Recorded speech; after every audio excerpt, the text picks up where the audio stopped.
Welcome to CRM Audio, the Dynamics 365 podcast with Business Solutions MVPs George Dubinsky, Joel Lindstrom, and Sean the CRM Hobbit Tabor.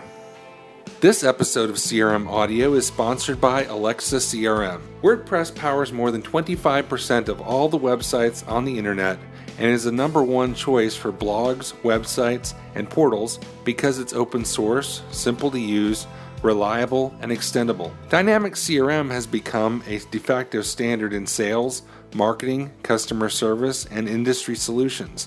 Now they can work together thanks to the Dynamics CRM WordPress plugin built with love by the Alexa CRM team. Capture forms, engage your users and customers, all without writing any code.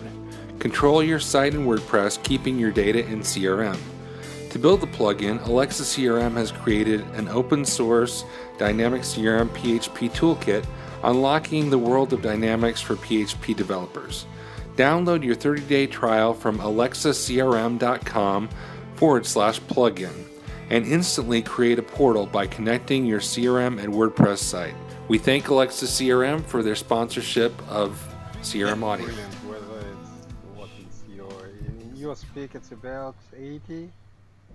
And it's ocean, and it's 8 a.m., so life is good.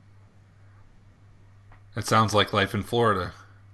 A little bit. Not as sticky, and people are less hostile. Good point. Good point. We are quite sticky and a surly folk. So this is the big holiday CRM Audio extravaganza. Welcome, gentlemen. Feliz Navidad. What was that? And a Happy New Year. Good morning. We're you're at the beach right now, George? I'm at the beach house, yes. So I'm overlooking nice weather. I can tell you tomorrow weather is going to be gorgeous, and ocean is blue, and so is the sky. And it's about 25 right now, which makes it about 80 in your speak. Yes. So what are the Australian holiday? Do they have holiday TV specials? I'm thinking all the ones here show snow and snowmen and winter scenes. Are there like summer versions of those in Australia? Well, I suppose I don't watch too much of TV. Funny enough that I just finished the book about drug smugglers in Bolivia, so they called it snow. So I don't know what to think about it. I don't know. So there may be snow in Australia for Christmas. I really don't know what to make out of it, but yeah, usually Santa Claus is in t-shirt and some shorts. Is he surfing? Yes, that's a must. Usually they do, and I feel sorry for Santa Clauses in shopping centers with all the kids crawling all over them, and those suits are incredibly hot, as far as I know. We could ask Leon. I don't have first-hand experience, but they look really hot and uncomfortable. So for those listening, Leon Tribe plays Secret Santa every year, or we think he is. It's a secret. We assume it's Leon. That's right. Yeah, or it could be a quote unquote friend of his. So Christmas, it's as usual. We use any opportunity to run around and do nothing and enjoy ourselves, and beach and good weather just complement that. Well, since this is the last podcast of 2016, I thought it would be fitting to do what seems like every magazine or podcast does this time of year and come up with a year in review. And it has been a huge year for Dynamics. Probably the biggest year of the 10 years I've been doing this. I think this is probably the most significant year as far as amount of change and cheese being moved, if you will. And so I went back and looked at our topics we talked about. I looked at the Dynamics blog. I looked at other blogs and saw what were, because I had to remind myself. I'd already forgotten about some of the spring wave stuff that I'm used to now, and I had to think, oh wow, that was new this year. So, and I created a poll and promoted it on Twitter, and we had a number of people vote. I'm sure they were all distinguished experts in the CRM community. So this isn't just me picking things randomly. Before we get into it, guys, I thought we'd do the top 10, kind of the top 10 countdown. Okay. And there's some surprises in here. I gotta say, I did not expect the top news story to be what it was. I expected kind of the obvious one that I think we all know, but there was one that kind of snuck in, the dark horse, if you will. But should we go through the bottom list?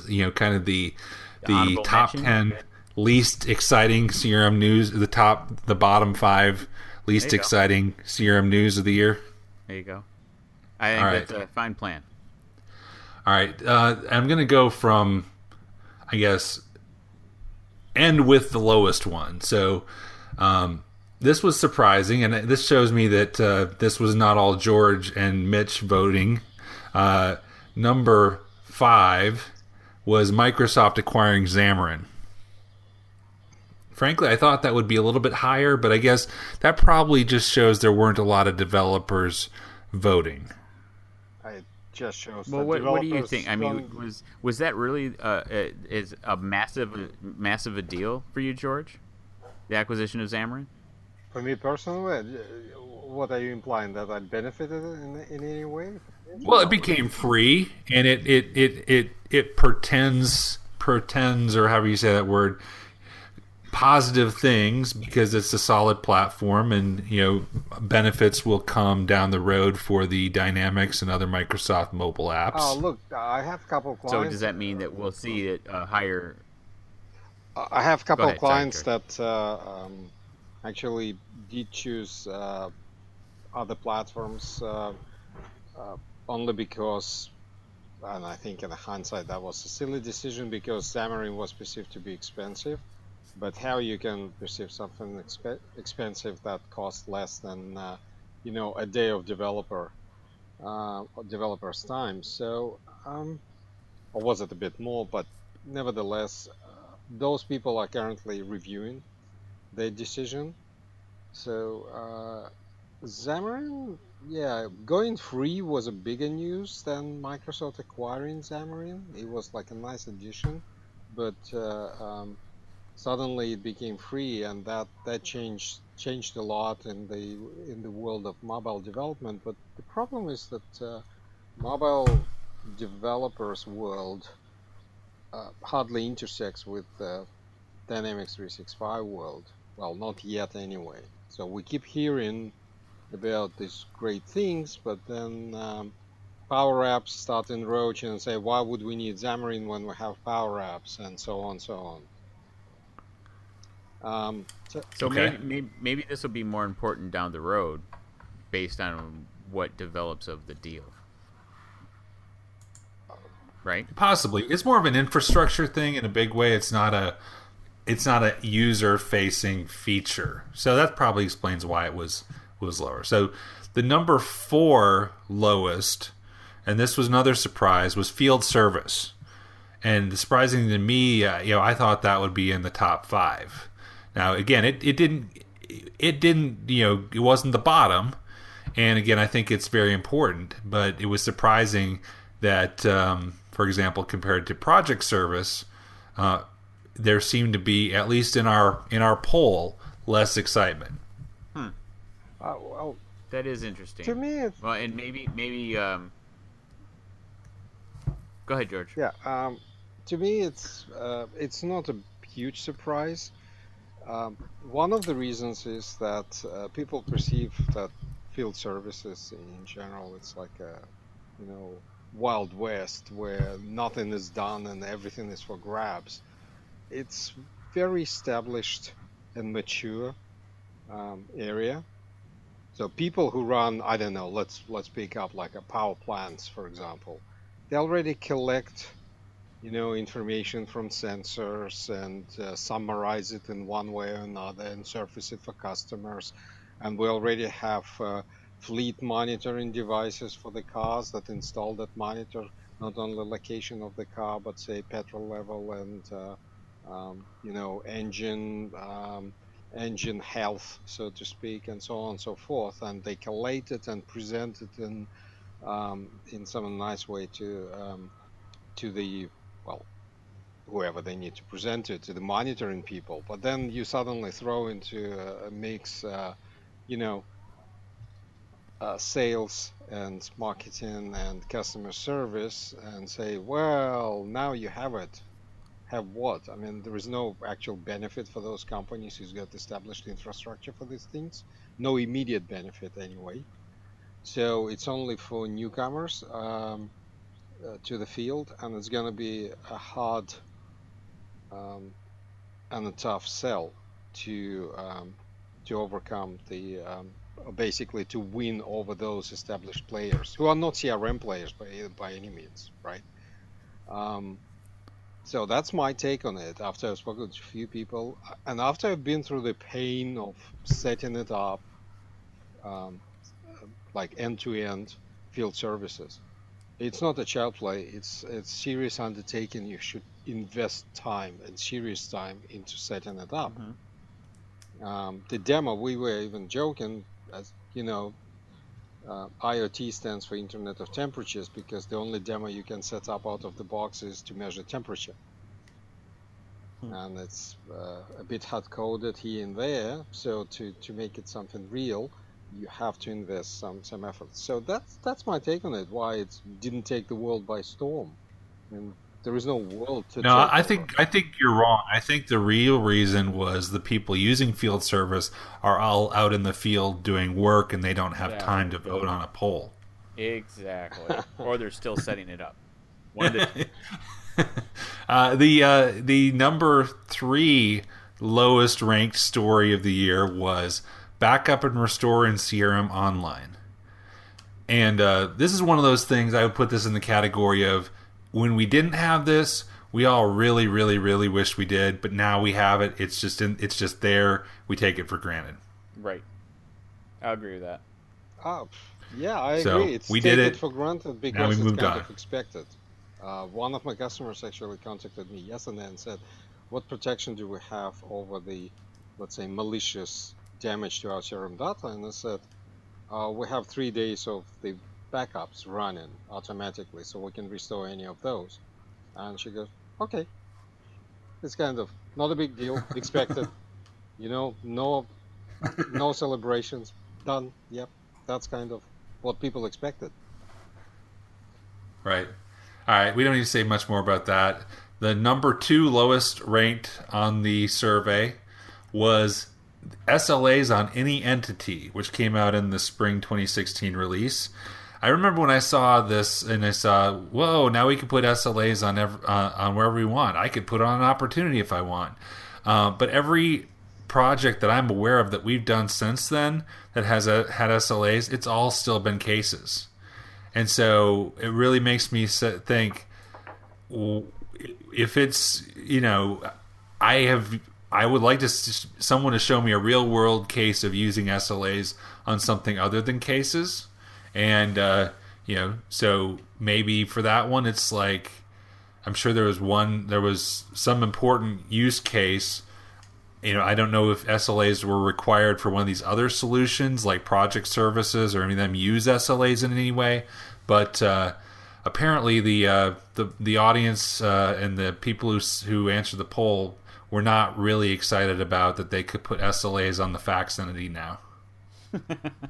Or letter. But that would be a good case, because if you send your fax and you want to have an SLA with how long till it was received, so you can see if your 28.8 KB modem is really giving you 28.8 KB per second, something like that.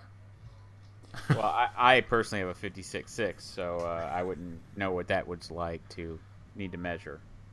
I'm a little more highbrow than you. How about you, George? Are you excited about putting SLAs on other entities, or have you seen a use case for that?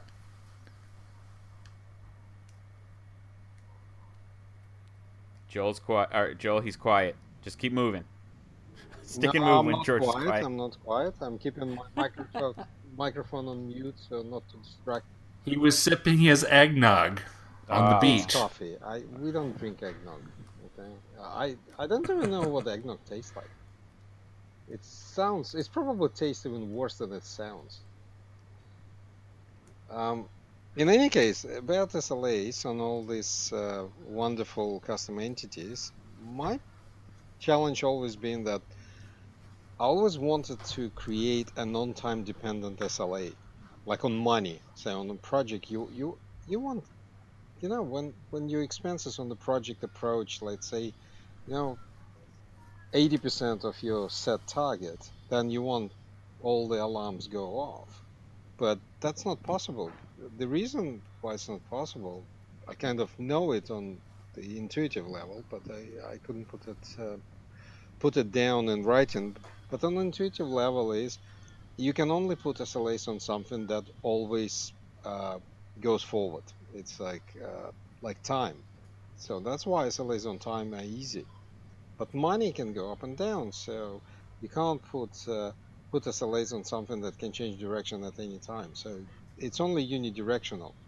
Like once you cross over, 80% of the budget figure, you can't go back and say, ooh, and today we're 79% because we managed somehow to recover 1% of the budget. That doesn't work that way. So one of the reasons is that it's very heavy time dependent, and it's not easy to set up. It's not quite intuitive. Plus, I reckon 50% of people don't even have a clue what SLA stands for. Right. So that would be my take on it. Yeah, now I've seen people with the timer control on other things, like showing how long since an opportunity has been open.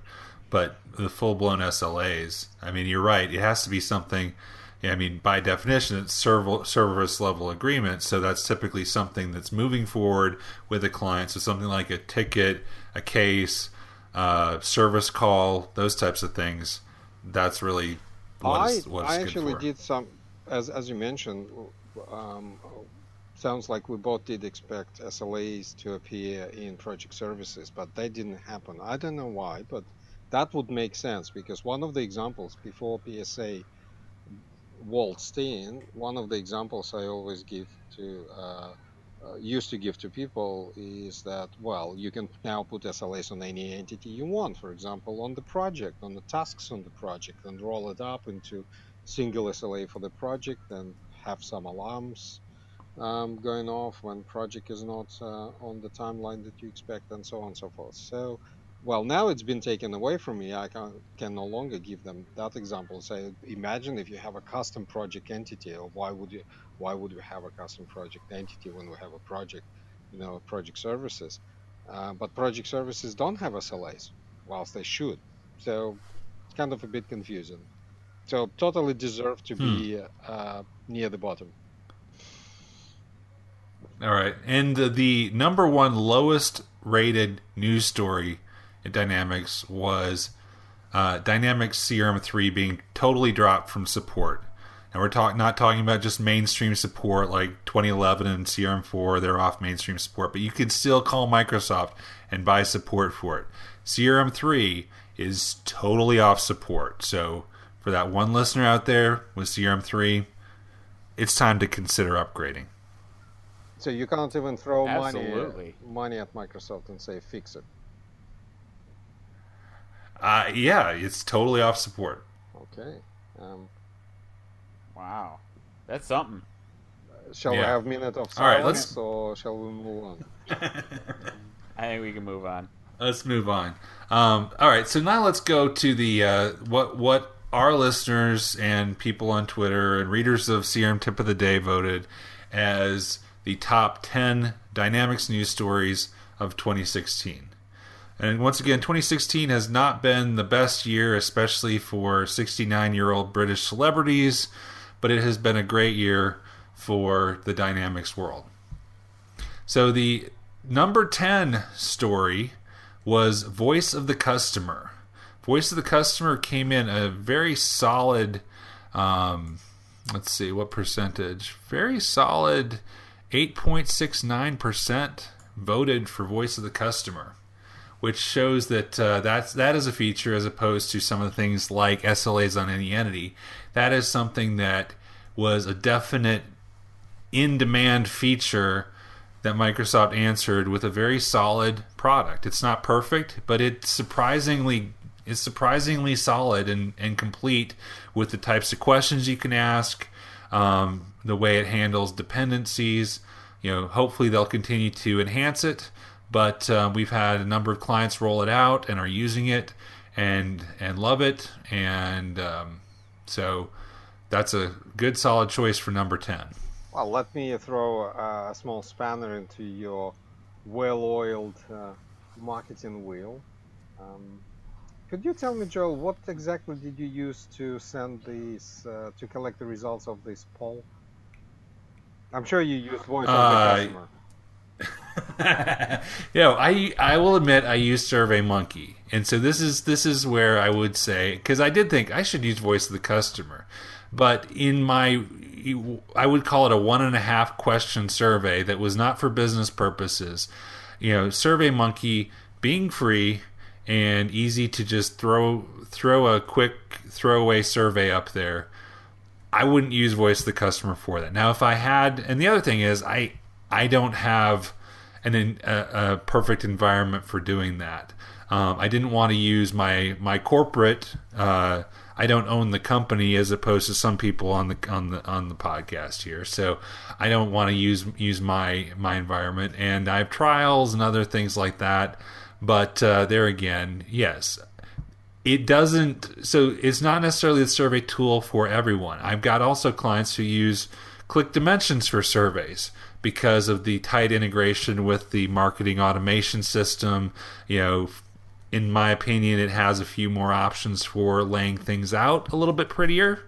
But for where this fits in, which is things like customer sat surveys, marketing related surveys, tied into CRM, where I want to get the results. Because again, I for the level of feedback we got on this survey, a spreadsheet is more than sufficient. One of the things that, and I think we talked about before, how when I first just went in there without having to watch Derek's videos or anything, it was a little bit confusing to me how you got to the question designer and things like that. So like I said, it's not perfect, but having that as a standard out-of-the-box feature, as long as you've got the proper licensing. And I had a conversation with some Microsoft SSPs and TAs this week, and supposedly a number of them listen to our podcast. They specifically mentioned Mr. Hobbit. I don't know why Mr. Hobbit came up, but so we will get one of them to come on and explain the wonderful world of licensing to us. They mentioned me. Yeah, they did. What'd they say about me? You can say it and then cut this out, or you no. They specifically said we listened. I listened to your podcast, and you and George and Mr. Hobbit. Oh, nice. No, that's not what they said. They said, and one of the vicious violators of Dynamics 365 licenses, Mr. Hobbit himself. Well, that, my friend, is what is called branding. So there you go. And they said, we heard the episode with Ben Vollmer, and we know we can do better. So please invite us on. Well, clearly. I mean, we all learned that lesson, didn't we? Ben is a hard hat to fill. Okay, what's next? All right, let's move on. Okay, so number 9, project services, PSA. All right, I will let one of you give the why you think project services was one of the top stories. Well, so this is actually a little bit surprising to me, but I guess I can understand it. More customers or partners are going to have experience with project management in and of itself. This speaks more to professional services clients as well as enterprise customers. Plus, the potential for integration with Microsoft Project is quite intriguing, getting all that in a place where I can manage not only my project, my schedule, and then if I have integration to my ERP such as AX or Nav, and I can control financials, that sort of thing, I could see how that could be very, very attractive. That is a big deal. I guess I can see it, like I said, a little more important than field service because of the application across so many different types of customers, whereas field service would be specifically more to where somebody's sending out, text to locations and dealing with equipment. So you're really dealing more with a manufacturing customer. Right. And I tell you where I think this is where I think this fits in nicely is this is something that has always been something where even back, I remember, for that one guy still using CRM3, he tried to manage a project or project type services with the old service management entities, with the resources and locations and equipment and all that stuff, and it never worked. And this is something that again, every company, or almost every company that I know of that uses CRM has a manages project-based stuff. And professional services companies, a number of them use Dynamics. So having it in there, but also the thing that I think was something that was just refreshing was for something that didn't come from or completely come from an acquisition or something like that, just how complete it was. Okay, not perfect, but still very complete, even having the mobile pieces, the ability to resource projects, the very nice time entry and time and expenses. Again, I think the integration with project management or with Microsoft Project now, it's a big deal. I think though it still is fairly new, because again, Project Service PSA was introduced. What was it, spring, and then it kind of trickled out a little bit after that, and then they had the update. So I think there's going to be a gap between when you see a bunch of people live managing projects and now the feature is out. So I think it makes sense that that's in the top 10. Absolutely. All right, this would be number 8. I have to learn how to count in reverse. Editable grids, or as Mark Smith calls them, edible grids. Yes, they're also tasty. Yeah. And one comment we got on that episode where Mark was talking about the edible grids, I believe it was Yvonne Kurtav. He said edible grids are waffles. Exactly. So this is significant, I think, because this is really the first major change in the way data is inputted into CRM. And the view structure, as far as the grouping and all that, the having script logic on views, it goes beyond the editable part of it. It just is a long overdue refresh on the way that information is entered and presented in Dynamics. That's exactly what I was going to say. It's well, Sean, go ahead. No, I was just going to say it's a significant update, something that we've all been wanting for a very, very long time. I'm kind of surprised it's not higher, given all that it can do and what it gives. I think it's infrastructure update, and people still digesting it. But to me, much more exciting thing that grid itself is the infrastructure it's built upon, and hopefully in upcoming spring release, but definitely next year, we are going to see the emergence of the custom control framework that would allow people to build better controls without using iframes and web resources. Just build custom controls that are data bound to CRM data.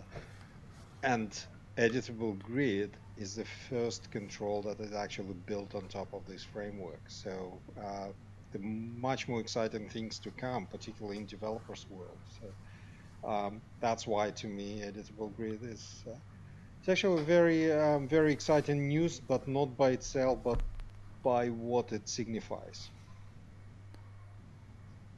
Right. I think George just predicted what he thinks is going to be the top news story of 2017. Probably. Custom control framework. Well, in some circles, yes. Yeah. That would be all the people who voted for Xamarin. That's right. All right. Number 7, and this may be a surprise to some, but number 7 is Microsoft discontinuing Dynamics Marketing. I'm trying to wonder, if you voted for that, are you happy to see it go, or are you surprised that it's going away? Or are you quizzical about what you're getting in its replacement? Well, what did you mean, Joel, when you put the question phrased like that on the survey? I just put a list, like, in random order of things out there, and that was a significant thing. I guess Parature could be lumped in there with there too. But I just wanted to give people pretty much a list of all the stories, or all the main stories from this year, and all of these things we discussed on the podcast. Yeah, things that we I believe we had a moment of silence for, actually. Yes, we did. To me, so we don't need to do that again. No, let's not be silent about it. But to me, demise, let's put it this way, demise of both Parature and Dynamics Marketing signifies only one thing: you can't just pick up the product, no matter how successful it is. And I use that term sparingly. That you can't just buy a product and shove it down people's throats and expect a wild success. And what happened is that the market niche that, say, Dynamics Marketing was born from didn't fit the profile of the average CRM customer that wanted marketing as part of their suite, because it targeted marketing, as far as I know. What was the product? Sorry, Marketing Pilot. That's it. So Marketing Pilot was product targeting advertising agencies. So if you wanted to sell CRM to advertising agency, then yes, by all means. And that part was done surprisingly well in Dynamics Marketing, like asset management and things like that. Having said that, we have now Adobe on our side, which does that even better, I think, that part of the story. But average Dynamics CRM customer didn't care about managing advertising agency or digital assets or anything like that. All they wanted is effective tool. That's something that the niche that is perfectly, where ClickDimensions perfectly dominates, if I put it this way. Right. So I think it's a fitting postscript to the changes that have happened on the Dynamics team over the past 2 years, because you look at the pre-Jujar taking the helm acquisitions. And we also they're known for, the common thing is scratching your head to see how is this going to fit into Dynamics. It's a separate thing versus what's happened after that with field service, the new functionality, project services, well thought out, well designed, well integrated. So again, I think it's significant in that regard, in that it's kind of that and Parature are kind of closing the door on that past legacy and moving forward with really just a great, fully integrated suite, which is fantastic. That was number 7. Number 6, customer field on any entity, which is again a minor change, fairly minor change. I'm sure there was a lot of work that went into it. But as opposed to SLAs on any entity, where people went meh or ho hum, you give me customer field on any entity, we'll throw a party. Well, and it's number 6. That's kind of a big deal. I mean, because especially when you're wanting to be able to have that flexibility to track against either an account or a contact, without that common lookup, you're having to create multiple, lookup fields on your form, and maybe doing hide and show based on events, and it got to be a pain. So I could see how that very simple change could be kind of important to a lot of different people. So here's the big question. Since that change, have you put the customer field on any additional entities? I honestly have. Yes, I have. Okay. What entity did you put it on? On a custom entity. Yeah. All right. On a custom entity. So it's endorsed and used by the Hobbit. Yes, indeed, it is. Well, it's kind of glasses half full, I'd say, because, well, it's kind of throwing a party after this new field. I'd say, yeah, okay, I'll bring you a 6-pack of beer, but give me the regarding field or link to any entity, and then we're talking about serious dinner, candlelight dinner for 70 people.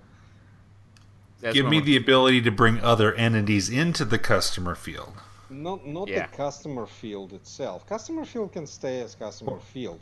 Make a new multi-party field. Yes, regarding field. Remember this regarding field, the magic one on activities? Yes. That's the one we all after. That's the one. Multiple party in that field, that we're flipping over cars, we're setting businesses on fire. It's craziness. It's pandemonium. Yeah. So that one would be a game changer for developers. Yep. Agreed. All right. So now we're in the top 5. So these are the big ones. Okay. Number 5, AppSource. AppSource, to me, my verdict on that is still out. I want to see a year from now how well populated it is, what is the quality of the apps out there. Does Microsoft maintain a consistency in how well they vet the apps coming in? Does it not turn into oh damn! What is it? Pinpoint. What was the old one? Pinpoint. Marketplace at Pinpoint. Yeah, I couldn't remember the pin part, but yeah, that's that. In a year from now, if we have a solid catalog of apps by a diverse number of partners and companies, and the quality of those apps are solid, I'll be happy. What I don't want to see is I don't want to see companies just throwing vaporware out there just to get their name out on AppSource as a marketing tool. Well, unlike the Pinpoint... Yeah, I'm intrigued with where categories like the Power BI and the Power Apps part of it can go. If that becomes a robust place where people are sharing those types of solutions as well, it could be a good thing. It definitely looks a lot better. Yes. Look, the one thing that I was impressed with, I did try to drag Hobbit into those talks, but he wasn't amused. He said the breakfast offering is not really good when AppSource people were doing the talk. So I didn't manage to convince him to join me. But one thing was definitely different when I was listening to AppSource representatives, let's put it this way, or people who are in charge of the AppSource, is that unlike Pinpoint, they do put applications through a thorough review, and the barrier of entry is high. And the one thing they hold in a very high regard this time around is the reputation. So they probably put it above, I suppose, above anything else. They're saying we have to protect the reputation of the AppSource. So they're aiming for the AppSource to become a trusted source of application. So if something is on AppSource, that means it did pass the muster. So it did pass the testing. It did have some it did satisfy some minimal level of requirements for the application to be listed on the app source. So reputation is something that they care about, they protect it, and is something that they're going to nurture moving forward. So I'd say app source has very good chances of surviving and establishing itself as application source, I suppose. Yeah. So I think when I look at it, they have solved the major problems with the old marketplace, which is you can actually search for stuff and find stuff, which is You know what was you couldn't find anything for the app source people. Number one request. Guess what it is? I guess what? You just kind of answered it. The ability to search for stuff. Open into search engines. And it looks a lot better, but like any app store, the question is adoption. What gets pushed out there, and do people use it? Do people know it's there?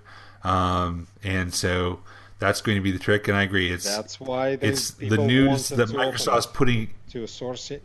People are excited that Microsoft's putting attention on it, but the proof will be in what we see from actual adoption.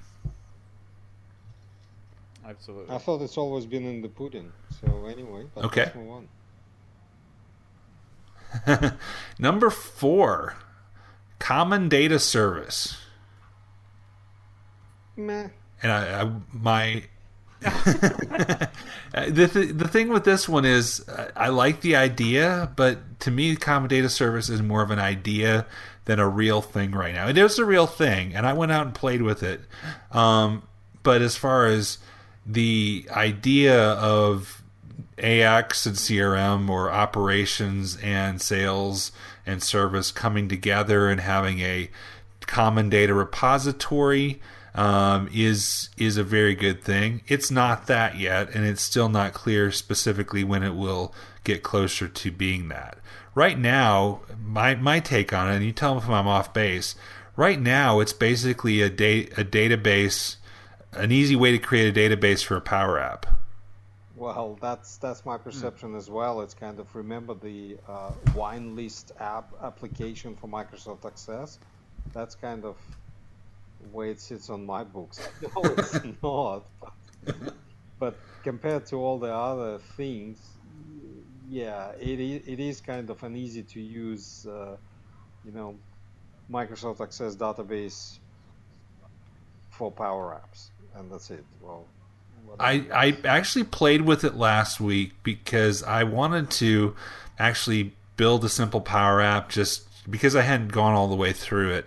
And I did. Unfortunately, I didn't have a license that's more than a 90-day license, so my app is going to be gone in 90 days. But what I liked about the Common Data Service is the interface for creating the data model and creating the fields and choosing your field types. I really liked the presentation of it.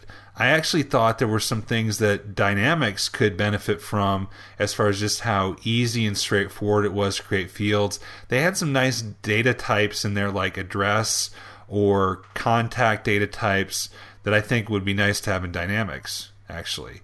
But I see. When I like that experience a lot in the way it's presented. Yeah. Look, let's not take away the good things about this CDS or CDM or whatever it is these days. I think it's CDS is correct term these days, right? So it's data services. But anyway, right, CDS. You're talking about Power Apps experience, so that's one thing. But to me, CDS it's kind of a compromise. So they're saying, okay, we want to have these operations, which is AX and other things, which has its own data model, and then we have this CRM world with its own data model, and we want to meet halfway, and we build this, CDS that's kind of brand new and sparkling, and this time we're gonna get it right. And to me, it's like in Australia, they couldn't decide where to build a capital, Sydney or Melbourne, so they put it right in the middle, and now we have this concoction called Canberra that no one except politicians want to go to because there's nothing else to do over there. It's in the middle of nowhere.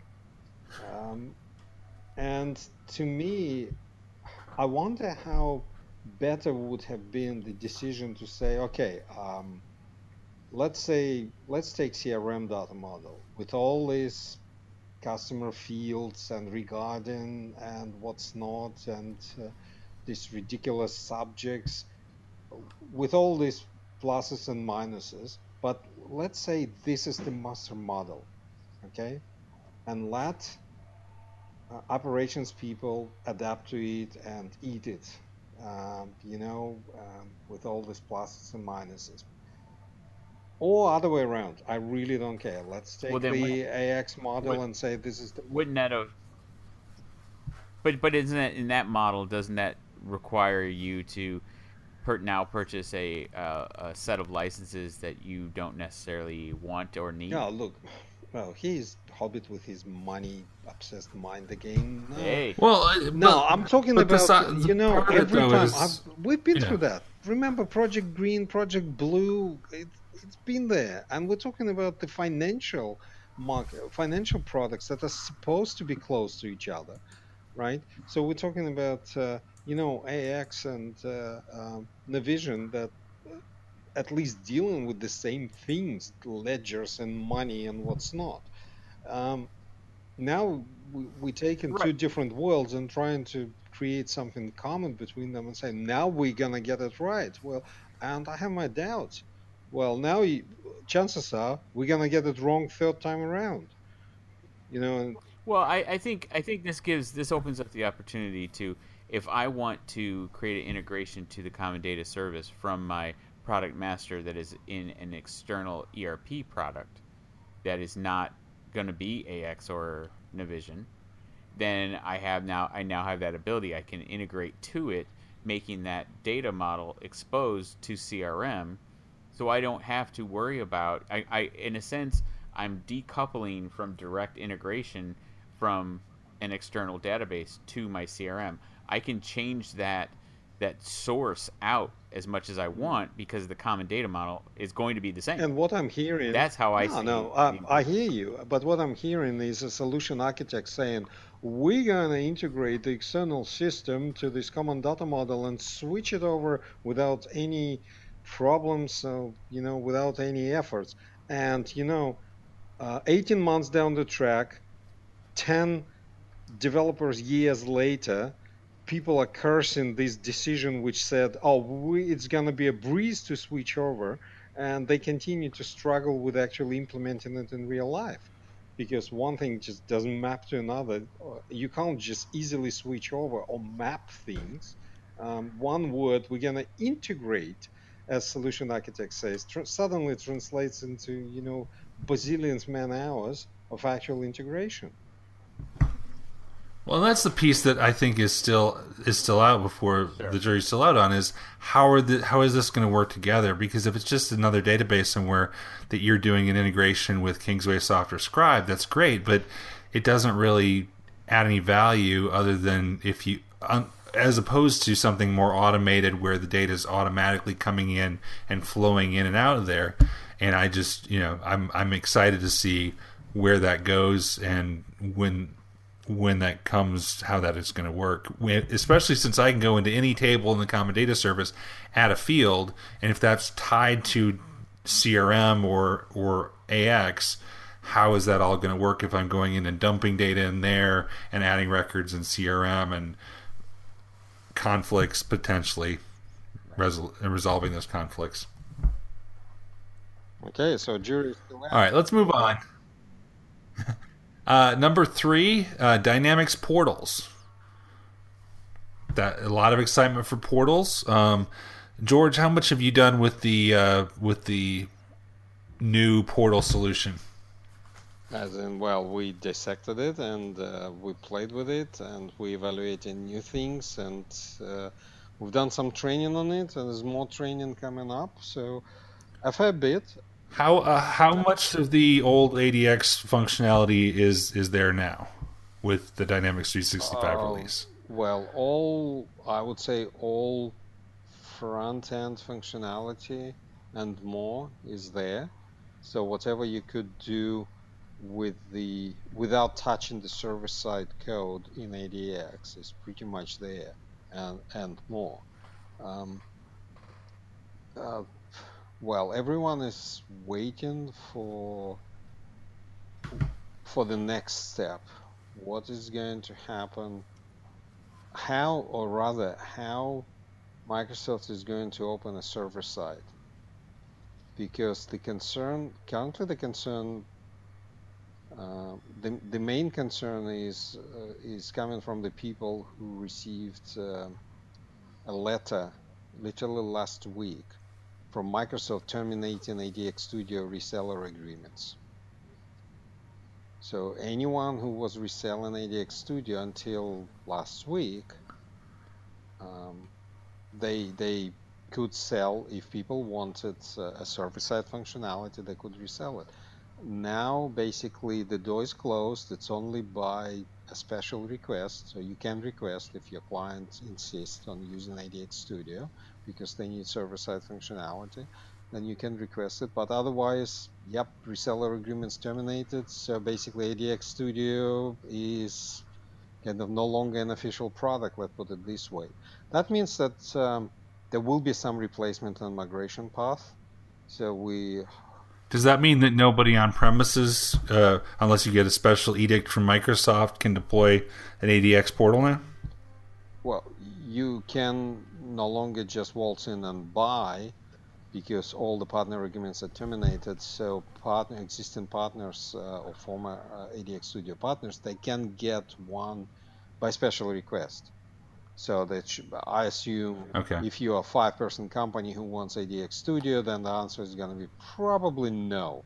But if you 1,000 seat online and you need ADX Studio for a variety of reasons, or you need server-side functionality, then the answer is probably going to be yes, of course. So, but what it means is that the legal side and marketing side of things moving a bit faster than kind of plans and technical side of things.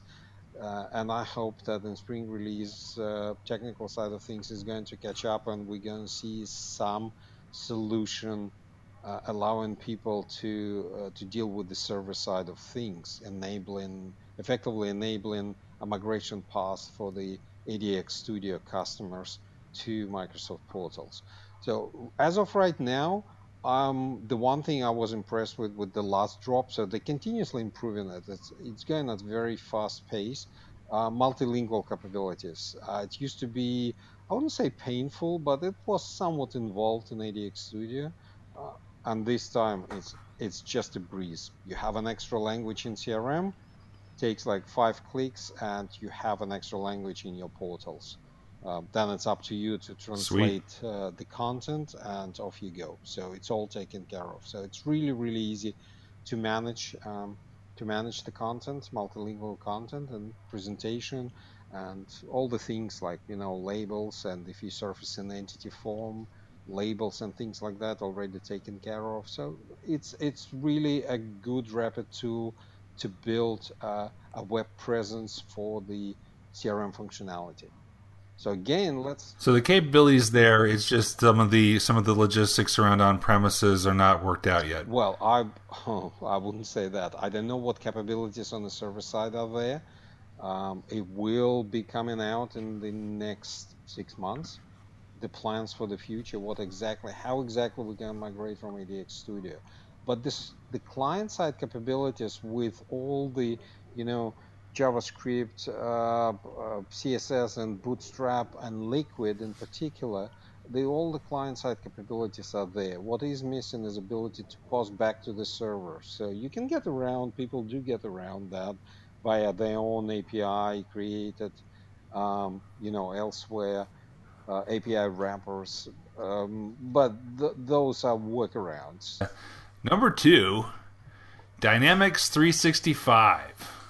Wow. I gotta admit, I thought that was going to be number 1. As did I. As did I. And Wow. so a common thing I'm seeing with what we've seen so far with most of the top 5 is it's big news, big change, but we're still not exactly sure what it means. Right. Dynamics 365 as a marketing message and competitive message is dead on. Mm-hmm. It's what we need to compete against Salesforce and Oracle and others that are more than CRM now. They're platforms, and we really are now much more than CRM. The licensing in certain cases makes more sense, I think, especially the more of this stuff you have, the better it is. I like that you don't have to license everything and get all this pay for stuff that you're not using. And so I like that. But like with the Common Data Service, the vision, and it really is partly a vision right now of what's having both operations and sales sharing a common platform, and that platform be Dynamics 365. That reality isn't quite here yet. Right. And I think understanding many of the things like you talked about, as well as the licensing and how future modules will be implemented, how the information can be shared, how new features will be implemented across the modules. So, for example, like the bookable resource, how that's shared across field service, project service, but it's part of sales. So what does that mean? Are we going to have some of those shared components in other modules like operations when we have new functionality released by the product teams? So yeah, I agree. It's a huge deal. I think the dollar jars across the country and the world for every time someone says CRM instead of Dynamics 365 for sales. I think if you got all of those together, you'd have a tidy sum for your retirement. But yeah, it's a cool new frontier. Yeah, it's a little bit confusing, the naming, which for those of us that work in the CRM world and do CRM projects, referring to saying Dynamics 365 is too broad, and saying Dynamics 365 for sales is too narrow. Mm-hmm. So, that'll shake out. I think we still need something to classify the product formerly known as CRM when you're talking specifically about the CRM functionality. And I think that's where IP naming is going to come out, where when you develop something as IP, it's going to be whatever the things you created for Dynamics 365, and then that's how people will start referring to their internal stuff. So, like, I've wondered, should we rename ourselves Dynamics 365 Audio? For one thing, it doesn't have the same ring, but the other thing is that would be a little too vague, and people who are interested in accounting software and things like that we never talk about and know nothing about might tune in and think these guys don't know what they're talking about. Other people probably think that too, but it would be right. Yeah, no, I was glad that we just stuck with CRM Audio and with Dynamics 365 Sound. That's how that works. Right. That's how that works. So what's at the top for number one? Number one is Microsoft acquires LinkedIn. That is a big honking deal. And it came from behind. It was number 4 or 5 a day or two ago when I first started, and it's been steadily rising in the polls, overtaking at the last minute more or less Dynamics 365, and coming out a good 1 point ahead.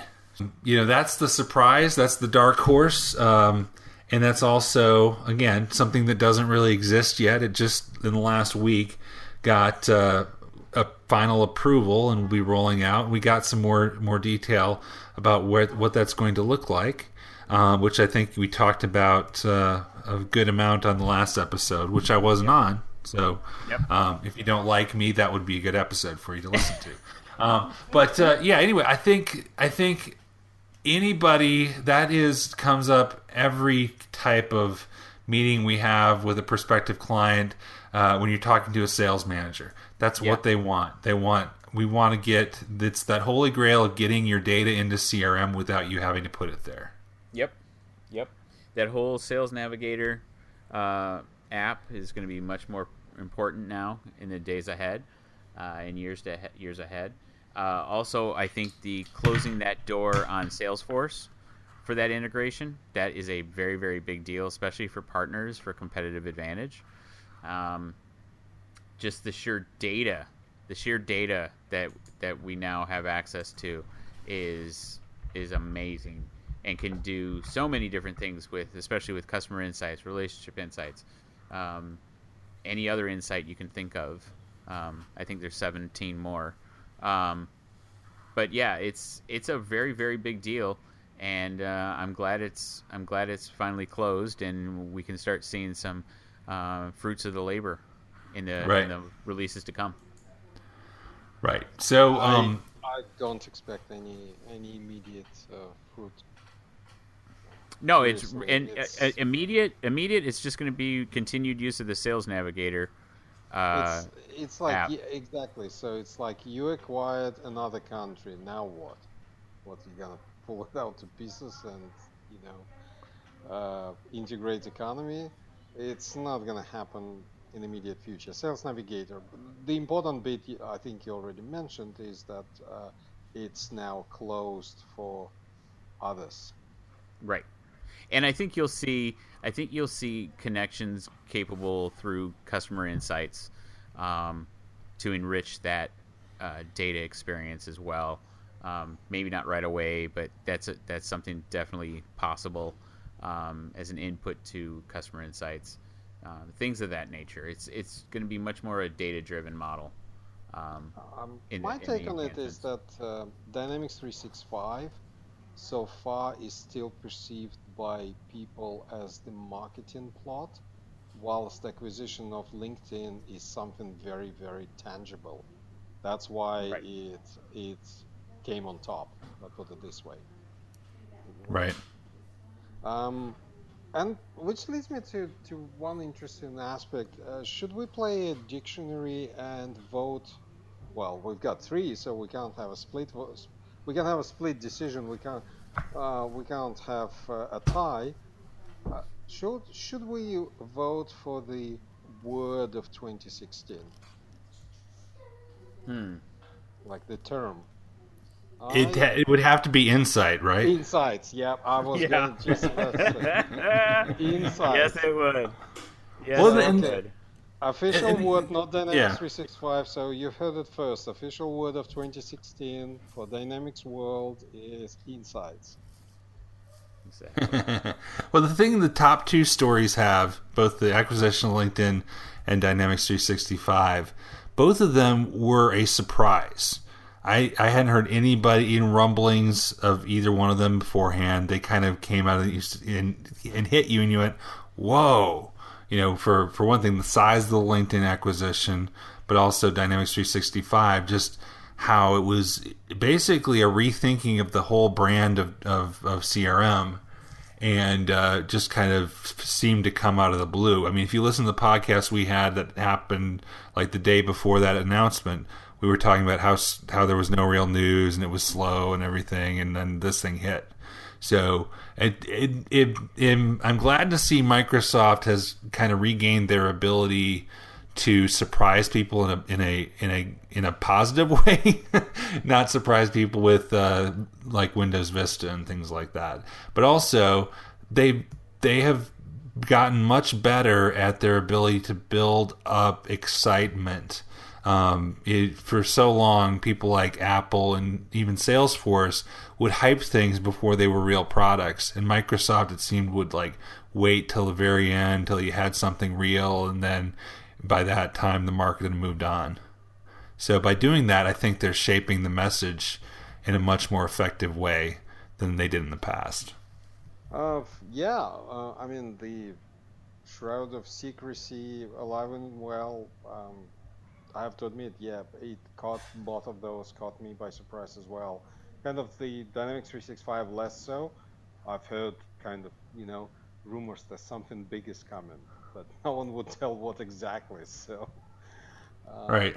Yeah, when it came, I said, "Whoa, that's big. That's change, and it's a big change." And interestingly enough, unlike some of the previous attempts to change things around, they're not based entirely around marketing message. So, no mistake. I mean, marketing message plays a strong part of Dynamics 365, and I, for one, don't like the name because it makes the names of all the training courses suddenly, 3 stores long. Something like, advanced customer service for Dynamics 365, sales for developers, or something like that. How are you going to do a class on configuration or administration when it's still totally different things on the AX side versus the CRM side? Are you going to call it? Totally different battle because you have to specify if you're doing operations or not. Anyway, that's a subject of the separate podcast. But for now, I have to say that it seems to me that under new command, let's put it this way, our beloved entire CRM team reformed, and they're playing much better with marketing. So the message is much more coherent, and it feels like times when left hand starts to notice the right hand. You know what I mean? It's kind of they started to play together. So the message is coherent. Infrastructure is moving ahead. They're playing nice with Azure. Definitely, there's big plans for Dynamics 365 and Azure itself. So I should be able to tell you more because it looks like I'm going to Microsoft Ignite, which is going to take place in February, where again Dynamics 365 is making a comeback to the developers world, so to speak. So we'll see how that's going to play out. Yeah, that's interesting. And we had for our last tip of the day this year, which is still in the future when we're recording this, but will be in the past when this episode's released. I went through and the archives of CRM tip of the day. Now that we're at tip 804, and we'll we've got video of the day coming up.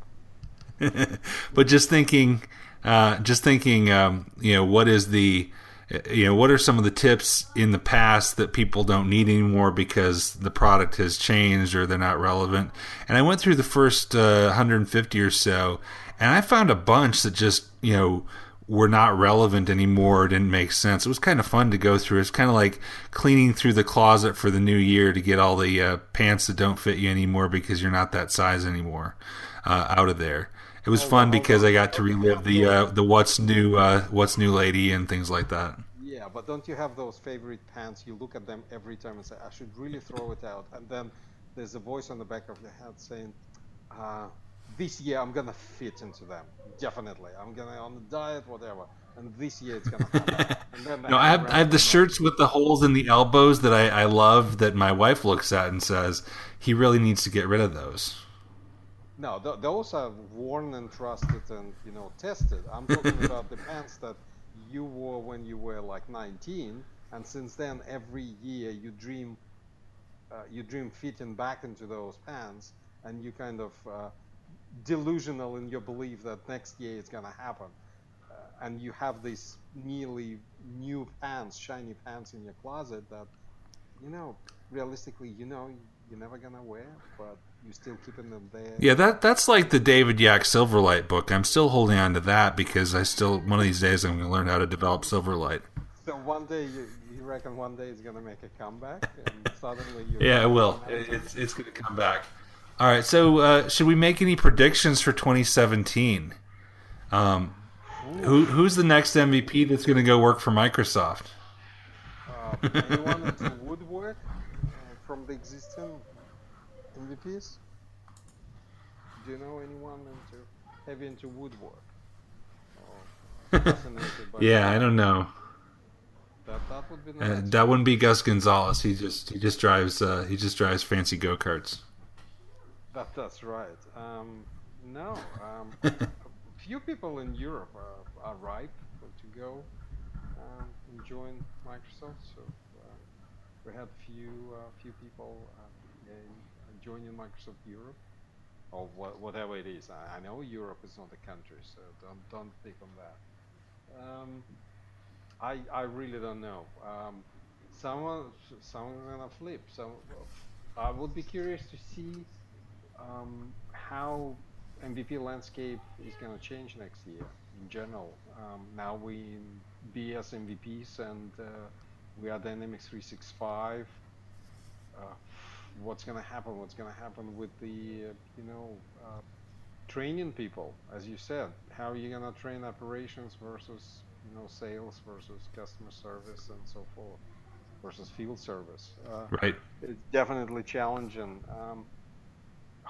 I really don't know.